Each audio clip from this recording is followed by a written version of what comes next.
전공은 또 바울서신입니다. 대학에서 제 전공은 철학인데요. 철학을 공부하고 또 외국에서 바울서신을 가지고 공부해서 청신대학교의 교수를 한 지 23년째가 됩니다. 오래됐습니다. 한 해에 제 제자들이 한 500~600명씩 졸업을 하니까요. 23년이니까 참 많은 제자들이 아마 길러진 것 같습니다. 늘 우리 목사 되려고 하는 친구들 앞에서 설교를 하다가 또 우리 은행의 우리 직원들에게서 참 설교한 거는 이제 생애 처음인 것 같아요. 이 신세계 백화점 자주 왔는데요. 여기 이런 동네가 있는지는 처음 알았습니다. 조금 와서 참 반갑게 생각합니다. 오늘 이 신명기에 있는 말씀을 가지고 하나님의 보배로운 백성이다 하는 말씀을 좀 서로 나누었으면 좋겠습니다. 원래 초월자 되신 하나님과 우리 시간 세계 속에 살아가는 인간을 참 비교하기는 참 어렵겠죠. 하나님은 우리가 측량할 수 없는 시공간을 초월하는 초월자 되신 하나님이기 때문에 하나님을 대놓고 하나님이 이렇다 저렇다 얘기하기가 사실은 거의 불가능합니다. 하나님과 우리 사이에 접촉점이 사실은 없기 때문에 그렇죠. 그러니까 하나님을 얘기할 때조차도 늘 우리의 일상 언어로 우리의 일상 생활의 관계 속에서 하나님을 빗대어 이 주적으로 얘기할 수밖에 없거든요. 근데 하나님과 우리 인간의 관계를 구약 성경은 언약이라는 말로 주로 자주 설명을 합니다. 언약이라는 말은 컨트랙트, 계약을 맺는다 할 때 계약이라는 뜻인데요. 하나님께서 특별히 자기 백성 이스라엘을 자기 백성으로 이제 택하신 것이죠. 택하시고 나는 너희의 하나님이 될게 라고 약속하시고 이스라엘은 너희는 나의 백성이 되라. 그렇게 해서 하나님과 이스라엘 간의 이 계약 관계가 형성이 된 것이다 이렇게 볼 수 있습니다. 그런데 그 관계를 구약 성경에는 여러 가지 우리 일상적인 언어를 가지고 많이 비유를 하는데요. 예를 들면 하나님은 왕이시고 우리는 그의 백성이다. 왕과 백성의 관계로 또 하나님과 우리를 비유하기도 하고 때로 하나님께서는 우리의 아버지가 되시고 이스라엘은 그의 자녀다라고 하는 가족 언어를 가지고 비유하기도 하죠. 때로 더 친밀하게 하나님은 우리의 남편이시고 이스라엘은 그의 신부, 아내다. 이 세상에 가장 친밀한 관계가 남편과 아내의 관계가 아닐까요? 또 어떤 경우에는 하나님은 목자이시고 우리는 그가 기르는 양이다 라고 하는 관계로 설명하기도 하죠. 그래서 시편 23편에 보면 여호와는 나의 목자라고 보통 얘기하지 않습니까? 또 어떤 경우에는 하나님은 포도원의 농부이시고 우리는 그의 포도원으로, 포도나무로 비유되기도 합니다. 그러니까 이 모든 비유적인 관계들은 다 우리 일상생활에서 온 것들인데요. 그 하나님을 묘사할 때 하나님은 나의 목자야, 나의 남편이시야, 아니면 나는 당신의 자녀다, 아들이다. 또 때로는 하나님은 나의 최고의 주권자인 구왕이시다. 그런 표현으로 하나님을 이렇게 표현하기를 자주 합니다. 근데 오늘 특별히 저는 이 가족관계 이미지 언어들 가운데 남편과 아내의 관계에 좀 초점을 좀 두고 싶습니다. 이 세상 사람들은 청춘 남녀가 만나가지고 결혼에 골인하기까지 사실 무엇 때문에 결혼에 도달하게 될까요? 무엇으로 인해서 남편과 아내가 맺어지게 될까요? 아마 당신 왜 결혼했습니까? 라고 물으면 사랑했기 때문에 결혼했습니다. 그게 아마 가장 흔한 대답이 아닐까 생각합니다. 좀 더 솔직하게 우리가 좀 들여다보면 참 따지는 게 많은 것 같아요. 내가 대학원 나왔으니까 상대방도 좀 대학원 정도의 좀 졸업을 좀 해야 되고, 내가 중산층 이상이니까 상대방도 좀 돈 좀 있어야 되고, 학력도 있어야 되고, 또 남자들의 경우에는 여자들의 경우에 굉장히 미모를 많이 따지는 것 같아요. 나는 안 따진다. 이건 거짓말이죠. 남자들이 제일 많이 따지는 건 아마 상대방의 미모인 것 같아요. 여자들은 남자를 고를 때 주로 뭘 따지나요? 뭘 따지는 것 같습니까? 아마 능력이나 뭐 이런 것들을 많이 좀 따지지 않을까 생각합니다. 결혼해서 나를 얼마나 호강시킬 것인지, 겉으로는 사랑 때문에 결혼했다고 하면서도 실상 물밑으로는 굉장히 이해타산적인 따지는 것들이 참 많이 있습니다.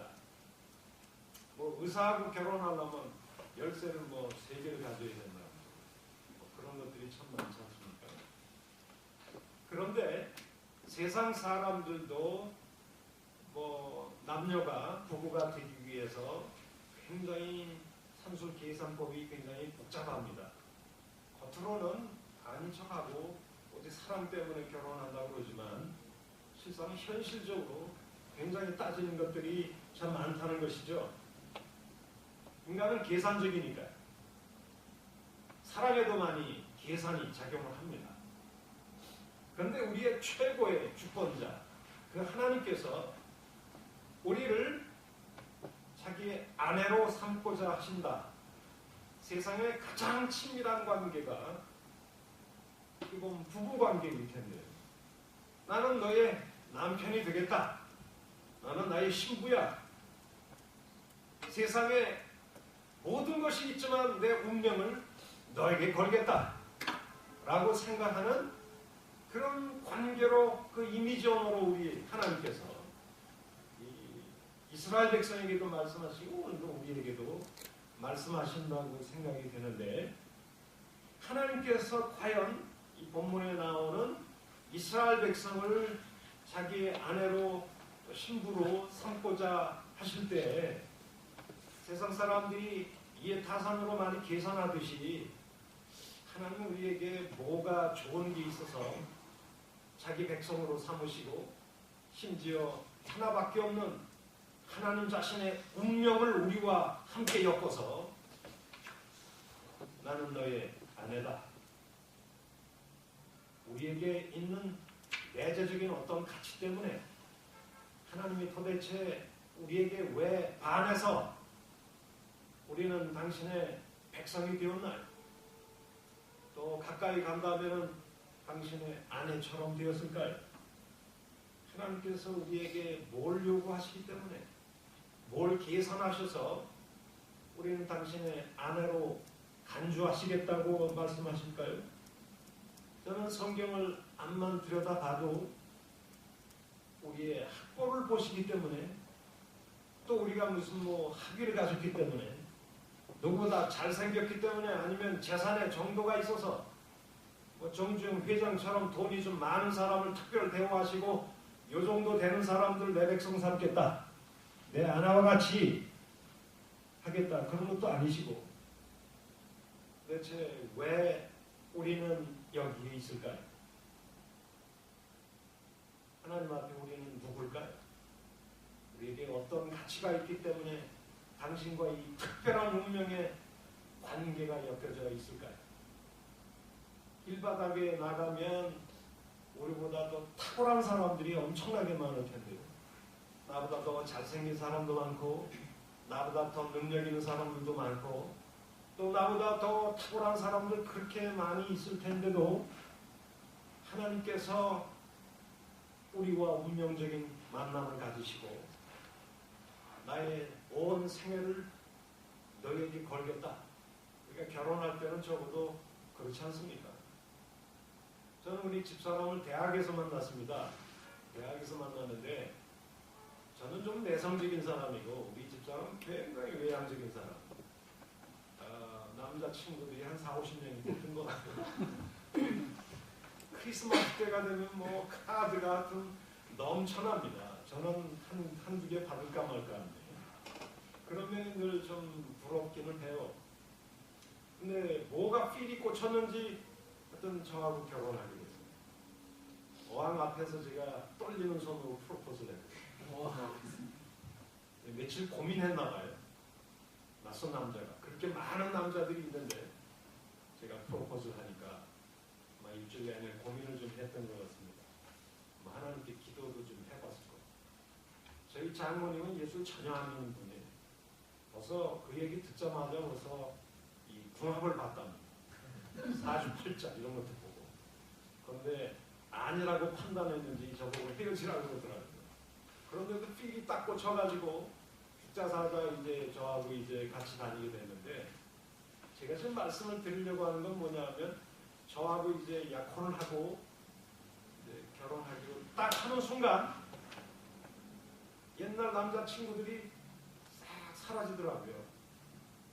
굉장히 충격을 많이 받았나 봐요.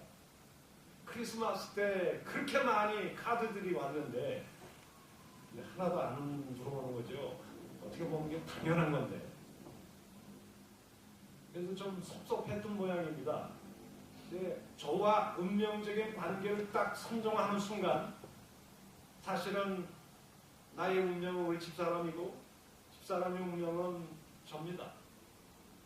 그걸로 운명 공동체가 된 거 아닙니까? 하나님도 우리와 어떤 언약 관계를 맺으시고 나는 이 세상에 너밖에 사랑하지 않겠다 하는 관계 아닙니까? 나의 인생과 운명을 너에게 걸겠다라고 하는 얘기거든요. 근데 뭐 때문에 하나님이 눈이 삐셔서 하필이면 우리입니까? 그 수많은 사람들까?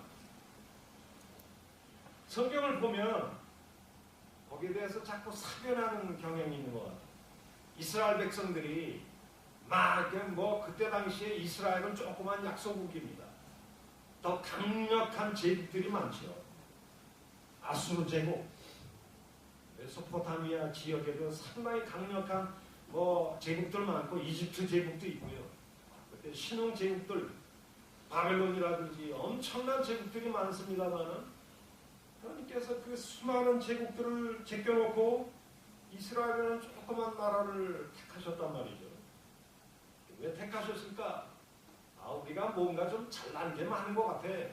그렇게 생각을 하는 경향이 이스라엘 백성들에게 좀 있었던 것 같아요.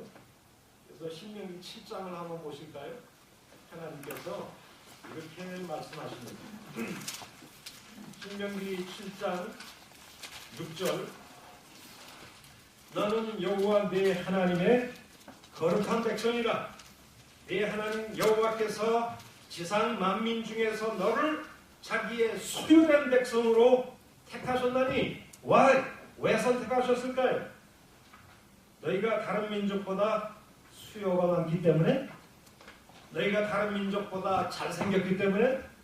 그런 게 아니고 오히려 너희는 오히려 모든 민족 중에서 수요가 가장 적다는 것이죠. 그런데도 왜 하나님이 선택하셨을까요? 8절에 보니까 여호와께서 다만 너희를 뭐 하심으로 인하여? 오직 사랑하심으로 말미암아 너희의 조상들을 하신 맹세를 지키려 함을 인하여 내가 너희들을 내가 택했다. 한마디로 하나님께서 왜 그 수많은 백성들 가운데 왜 접니까? 라고 얘기할 때 난 단지 너를 사랑했다. 그밖에 없다는 것이죠. 세상 사람들은 결혼에 꼴이 나기까지 사랑이 제일 중요하지만 그래도 굉장히 따지고 계산하는 것들이 많이 있음에도 불구하고 하나님은 우리의 외모나 우리의 소유나 지적인 능력이나 그런 것들을 전혀 보지 아니하시고 그저 사랑하셨대요. 조건이 없어요. 신비로운 것이죠. 어떻게 보면 좀 눈먼 사랑인 것 같아요. 그 이상 더 캐묻지 말래. 사랑했답니다. 그 사랑 때문에 나는 당신의 아내처럼 당신과 운명적인 관계를 맺은 그런 존재가 되었다는 것이죠. 뿐만 아니라 하나님께서는 그 사랑의 기초에서 어떤 일을 하셨냐 하면 18절 말씀을 한번 보실까요? 오늘 신명기 26장 18절 여호와께서 내게 말씀하신 대로 오늘 너희 이스라엘 백성을 또는 우리 지금 여기 있는 우리들을 그의 뭘로 삼으셨다고요? 보배로운 백성으로 삼으셨다. 마치 우리 당신의 백성은 하나님의 가슴 속에 있는 보배와 같은 존재다. 너는 내 가슴 속에 있는 존재야. 너는 나의 운명이야. 나는 너를 사랑해서 그 얘기 아니겠습니까? 그리고 19절 말씀해 보니까 여호와께서 너를 그 지으신 모든 민족 위에 뛰어나게 하사 찬송과 명예와 영광으로 삼으시고 하나님 앞에 얼마나 우리가 소중한 존재였으면 우리를 당신의 찬송으로 삼으시고 명예와 영광의 면류관을 씌워주시겠다 이거. 괜히 우리가 하나님이 그냥 립서비스하기 위해서 하는 얘기가 아니라 자신의 어떤 인테그리티를 걸고서 말씀하시는 거 아니겠습니까? 그런데 이렇게 우리를 존귀하게 찬송과 영광과 명예로 면류관을 씌워준 보배로운 존재, 우리 모두는 하나님의 가슴 속에 있다는 거예요. 저는 두 아들이 있어요. 하나님과 나와의 관계를 설명할 때는 제가 우리 자식들을 보는 것과 유사한 게 참 많은 것 같습니다. 제 아들도 한 게 별로 없어요. 제 친구 목사는요, 만나면 자기 자녀들 잘 알아요. 자기 자녀들은 볼펜 하나만 가지고 학원도 안 다녔대요. 볼펜 한 자루 가지고 서울 공대에 다 들어갔다고 이렇게 자랑을 하더라고요. 그 딸들이 다 서울대 들어갔어요. 근데 그 친구만 만나면 제가 좀 주눅이 들죠. 왜냐? 우리 자식들은 영 마음에 안 들거든요. 얼마나 컴퓨터 오락기 게임에 애딕션이 되어 있는지 너무너무 오락기를 좋아해요. 볼펜 한 자루 가지고 하는 것도 아니고 맨날 그냥 워크래프트나 이런 거나 좋아하고. 그래서 제가 하루는 이 컴퓨터 게임기를 없애버렸어요. 자판기를. 하도 하니까. 그 다음날 가보니까 자판기가 하나 또 붙어 있더라고요. 그래서 어떻게 된 거냐 내가 없애버렸는데 그랬더니 친구한테 돈 주고 대여해왔대요. 이건 내가 뛸 때는 하지 말라는 뜻인데 또 갖다 붙여놨더라고요. 그래서 그것도 띄워버렸으면 하지 말라. 그런데 어느 날 보니까 또 빌려왔어요. 그리고 밤 3시에 제가 화장실 가려고 하는데요. 아들 방 앞에 화장실이 있어요. 근데 밤 3시에 불빛이 새어나오더라고요.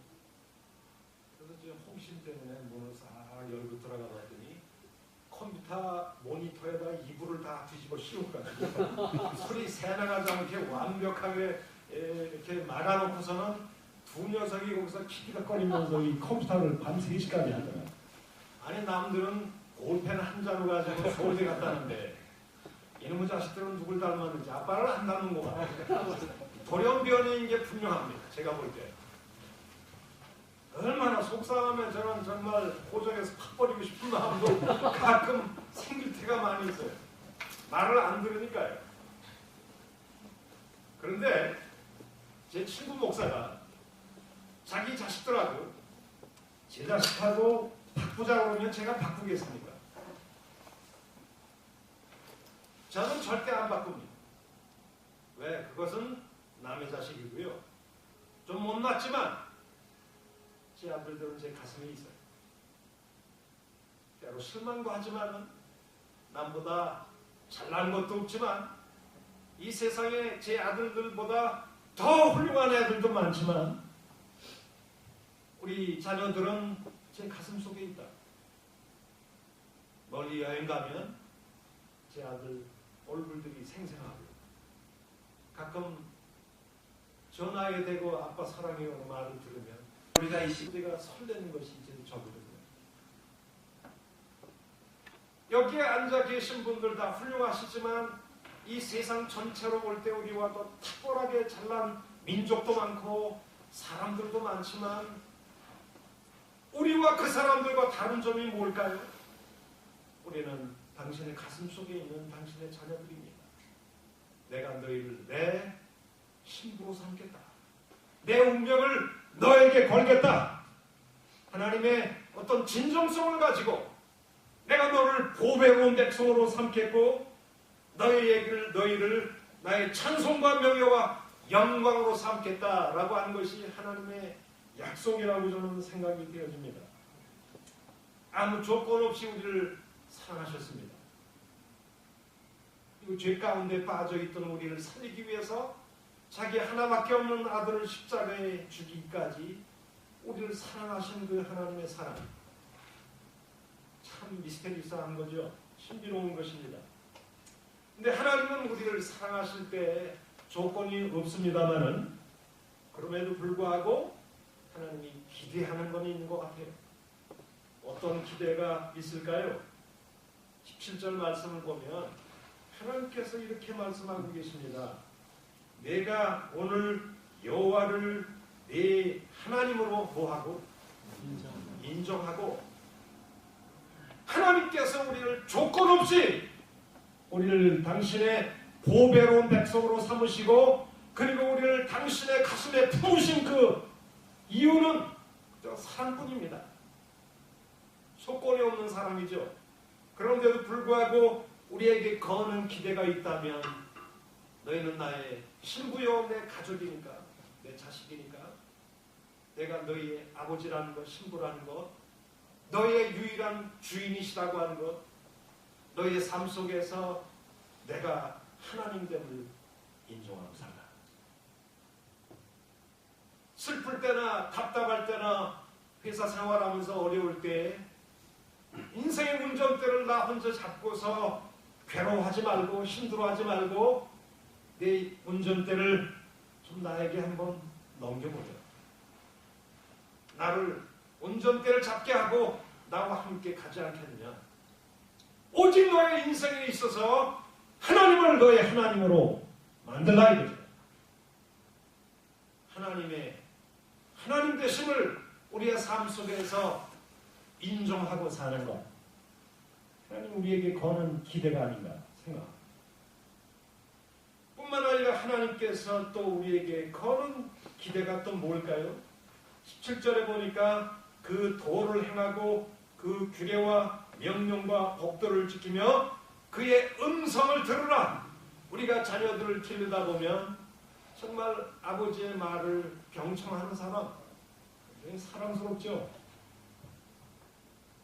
그래서 하나님의 명령과 뜻을 주님 제가 순종하겠습니다. 따르겠습니다. 그런 그 자녀가 되는 것을 하나님께서 원하시는 게 아닌가 생각합니다. 그런데 적어도 하나님의 명령과 하나님의 뜻을 순종하는 것은 무엇이 전제되느냐 하면요. 항상 마음을 터놓고 우리 아버지가 되신 우리의 신랑이 되신 하나님을 사랑하는 게 전제되어 있어요. 너희가 나를 사랑하느냐? 나의 계명을 지키라. 여러분 적어도 명령을 순종한다는 것은 하나님을 사랑하는 자만이 그렇게 할 수 있습니다. 사랑하지 않으면 절대 명령에 순종하지 않죠. 그러니까 너희들은 마음을 다하고 뜻을 다하고 정성을 다해 주 너의 하나님을 사랑하라 이거죠. 사랑하라. 그리고 하나님이 너의 하나님됨을 인정하라. 그것이 내가 너희들에게 거는 유일한 기대다. 어떤 어려운 일이 있어도 하나님 전 마음을 다해서 정성을 다해 당신이 나의 창조주이신 것, 나를 지으신 분이라는 것 인정하고 당신을 내 온 마음을 품고 당신을 사랑합니다. 하나님이 우리에게 거는 기대는 바로 이런 존재가 아닌가 생각이 됩니다. 아까 제가 제 아들 둘이 있다고 했잖아요. 제 아들 녀석들이 뭐 말썽을 피우는 애들은 아니에요. 착해요. 착한데 공부는 열심히 잘 안 해요. 어쨌든 제 집사람이 원래 대학에서 음악을 해서 그런지 초등학교 때부터 뭐 첼로를 푼던 남자아이인데요. 첼로 음악하는 쪽으로 끌고 가더라고요. 저는 목사만 되고 싶었는데 집안에서 보면은 이 우먼 파워가 더 센 것 같아요. 어떤 사람이 그러더라. 남편보다 여자들이 스피치 파워가 2배가 더 세다. 저희 형님이 보험업을 하시는데 남편 혼자 와서 계약하는 건 거의 다 깨진답니다. 여자가 와서 하는 것은 남편 없이 여자가 와서 하는 건 95%가 다 성립이 된다네요. 그러니까 여자들이 스피치 파워가 얼마나 센지 모르겠어요. 근데 저희 집도 마찬가지입니다. 뭐 계속해서 이제 우리 자녀들 음악 쪽으로 끌고 가서 뭐 서울예술고등학교 다니고 그다음에 한국예술종합학교 나오고 그렇게 해서 지금은 유학 중에 있습니다. 유학 중에 있는데 그 고등학교 다닐 때 이런 일이 있었어요. 뭐 서울예술고등학교 원래 그 여학생들이 엄청나게 많습니다. 80%가 다 여학생들인데 저기는 연애는 하지 않을까 걱정이 됐어요. 이 여자친구들한테 인기가 많아서 그런지 좀 엄청나게 많이 꿰더라고요. 어느 날 저보고 핸드폰 좀 사달라고 하더라고요.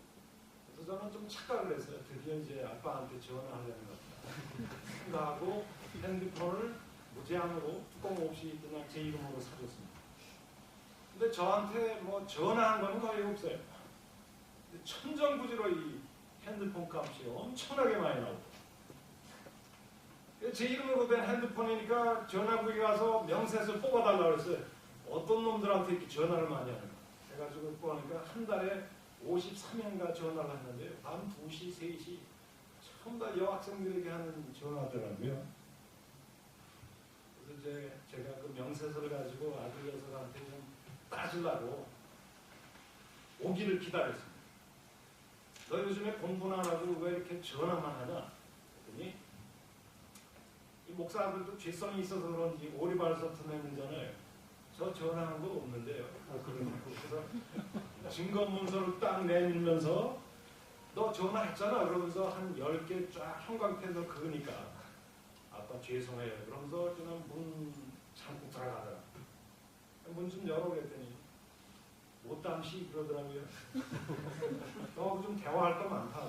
전 대화할 거 없는데. 아 정말 열불나요. 그런 얘기할 때는. 그래서 앞으로 좀 너 열심히 공부해라. 성경도 좀 읽고 그렇게 좀 얘기를 했는데요. 어느 날 어버이 주간인데 청소도 제가 하지 지가 하는 적이 없어요. 샤워를 하고서 그냥 축축한 그 수건도 침대 위에다 척척 걸쳐놓고 왜 그렇게 하죠? 팬티도 벗어놓으면 건너뛰어 다녀요. 저는 원래 그런 사람이 아닙니다. 깔끔하게 생겼잖아요. 근데 우리 아들 녀석은 돌연변이에요. 전혀 그러지 않아요. 청소하는 걸 몰라요. 청소를 제가 하는데 땅바닥에 하트 모양의 편지가 떨어져 있더라고요. 그래서 저도 직감이 있잖아요. 그건 여자친구한테 쓴 편지인데 어떻게 시간이 없어서 떨고 가는가 보다 해가지고 저도 호기심이 발동해요. 남자 아닙니까 저도. 뭐라고 시부렁거리는지 한번 보자 해가지고 편지를 딱 보는데 아 이게 아빠 전상서에 저한테 준 편지인데 왜 땅바닥에다 던지고 갔는지는 지금 근데 아빠 요즘에 저 때문에 마음고생 많으시죠? 그래도 알긴 안 해. 근데 제 마음은 아빠를 닮아서 표현을 못할 망정 또 제 핑계를 대요. 제 마음은 그렇지 않대요. 그러면서 뭐 이러쿵 저러쿵 뜯으면서 편지 맨 마지막 줄에 쇼크를 먹는 얘기가 하나 써 있더라고요. 이 세상에 누구보다도 어떤 누구보다도 저는 엄마 아빠를 지금 사랑합니다. 충격을 먹었어요. 저는 그 사랑 고백을 아이들한테 그것도 남자 아들한테 받은 거는 그때가 처음이었던 것 같아요. 막 성령의 은혜가 막 쏟아지는 거예요. 눈물이 핑 돌고 그때 제가 깨달은 게 이 자식은 확실히 내 자식이다. 그런 생각이 들어서 그냥 피자를 이만한 걸 사가지고 기다렸거든요. 조금 반 설레를 마음. 물론 지금까지 변한 건 별로 없지만 그래도 제가 제 아들 녀석을 기르면서 제가 느낀 게 하나님께서 우리를 뭘 잘나서 선택한 것도 아니고 그저 그냥 사랑하셨기 때문에 당신의 보배로운 백성으로 삼아주셨는데 우리는 별로 빚진 감정이 없는 것 같아요. 제가 제 아들이 저한테 하는 것처럼 제 아들 녀석 뭐 첼로 하려고 그러면 교수님 집에 데려다 주고 또 1시간 바깥에서 우두커니 기다렸다가 또 데리고 오고 제가 고등학교 졸업할 때까지 그 짓을 했습니다. 저도 교수인데 그 교수 집 앞에서 1시간씩 기다리는 걸 360을 한다고 생각해 보세요. 근데 전혀 빚진 감정이 없는 것 같아요. 제 아들 녀석이 지가 알아서 스스로 큰 줄로 생각하더라고요. 우리도 하나님 앞에 뭐 빚진 감정이 있나요? 우리가 잘나서 우리 은행 들어왔고 우리가 다 뭐 과장 부장 다 된 걸로 생각을 하지 않겠습니까? 그런데 제 자식이 뭐 정신 차려서 하는 얘기인지 잘 모르겠지만 세상에 그 무엇보다도 저는 아빠를 지금 사랑합니다라는 말을 물론 입서비스로 했는지는 모르겠지만 그 말이 그 편지를 제가 지금도 간직하고 있어요.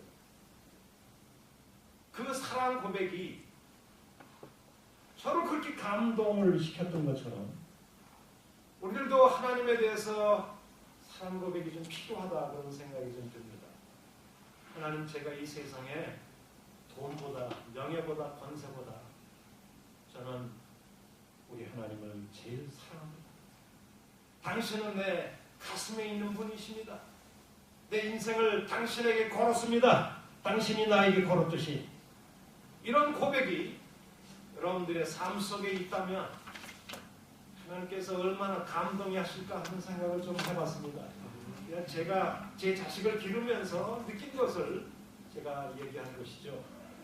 그리고 진정한 자녀라면 아버지의 그 사랑에 감동해서 늘 아버지와 부모님을 자랑하듯이 우리 하나님께서 거는 기대가 있다면 우리처럼 보배로운 백성으로 삼아주신 그 하나님을 은행에서나 직장에서나 어디 갔든지 하나님을 영화롭게 하고 하나님의 이름을 높이고 하나님을 자랑할 수 있는 가슴에서부터 그 하나님을 나의 하나님으로 인정하고 나의 모든 주권을 당신에게 이양할 수 있는 그런 존재들이 되기를 하나님이 기대하시지 않을까. 마지막 한 구절 읽고 마치겠는데요. 베드로전서 2장 9절 오늘 우리의 마지막 요절이라고 생각이 되는데요. 2장 9절에 이런 말씀을 베드로가 하고 있습니다. 베드로전서 2장 9절 377페이지에 있습니다. 다 같이 9절만 한번 읽어볼까요? 시작. 그러나 너희는 택하신 족속이요 왕같은 제사장들이요 거룩한 나라요 그의 소유가 된 백성이니 이는 너희를 어두운 데서 불러내어 그의 기이한 빛에 들어가게 하신 이의 아름다운 법을 선전하게 하려 하십니다. 하나님께서 우리를 소위 왕같은 제사장들로 택하신 족속들로 그의 거룩한 나라로 그의 소유된 백성으로 삼은 이유가 어디 있겠습니까? 그것은 너희를 어두운 데서 흑암의 나라에서 우리를 건져내어 그의 아름다운 나라에 들어가게 하신 그 하나님의 아름다운 덕을 선전하게 하려 하십니다. 우리는 하나님에 대한 선정꾼들입니다. 어디 갔든지 세상의 그 어떤 것보다도 하나님을 글로리파이하고 영화롭게 하고 하나님을 자랑하고 하나님을 더 높이는 그 사명을 우리에게 주셨기 때문에 이 신우회가 조직이 되지 않았을까 생각을 합니다. 우리의 창조주 하나님 나의 모든 걸 다 바쳐도 아까울 것이 없는 나의 존재의 모든 것 나의 운명의 모든 것 당신이 나를 조건 없이 사랑하듯이 이제 나도 마음을 다하고 정성을 다하고 뜻을 다해 제 가슴으로 당신을 나의 하나님으로 인정하고 당신을 사랑합니다.